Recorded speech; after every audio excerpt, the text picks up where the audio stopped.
શ્રી ગુજરાત ભાવસાર સમાજના સમગ્ર ભાઈઓ અને બહેનોના સાથ અને સહકારથી આપણું કન્યાકુમાર છાત્રાલય આરોગ્યધામનું કામ ખૂબ જ ઝડપભેર ચાલી રહ્યું છે. ડબલ ડેકર 8000 ફૂટનું આપણે પાર્કિંગની વ્યવસ્થા કરી દીધેલી છે. એના ઉપર અંદરના ભાગમાં પ્લાસ્ટર પણ થઈ ગયું છે, સ્લોપ પણ અપાઈ ગયો છે. એની પાછળ બે જે મોટા હોલ છે એ હોલની અંદર પ્લાસ્ટર થઈ ગયું છે અને નીચે ટાઇલ્સ પણ લાગી ગઈ છે. હવે અઠવાડિયા 10 દિવસમાં આ પૂર્વ તરફનું પહેલા માળનું બાંધકામ અને ધાબુ ભરાશે અને બીજા માળનું પેલી બાજુ પહેલા માળનું બાંધકામનું ધાબુ ભરાશે. લોખંડની ક્વોલિટી જંક ના આવે એ રીતે વ્યવસ્થિત રીતે ખૂબ જ ઊંચી કક્ષાની વાપરવામાં આવી છે.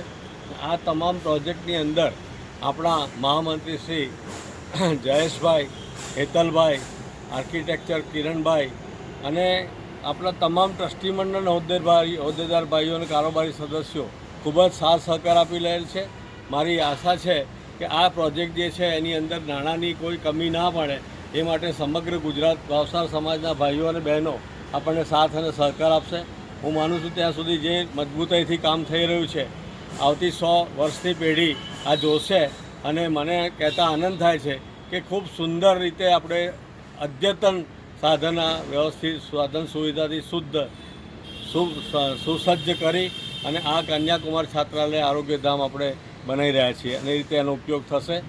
આખા સમાજ, ગુજરાત ભાવસાર સમાજનો ગૌરવ છે અને સમગ્ર ભારતની અંદર ગુજરાત ભાવસાર સમાજ દ્વારા જે આ બિલ્ડિંગ બની રહ્યું છે એ સમગ્ર ભારતની અંદર સૌથી શ્રેષ્ઠ અને મોટું બિલ્ડિંગ બનશે, 8 માળનું, અને એની અંદર અનેક કલ્ચરલ એક્ટિવિટી ચાલશે અને આખા સમાજના વિદ્યાર્થીઓ, ભાઈઓ, બહેનો ખૂબ હાઈલી એજ્યુકેટેડ થશે.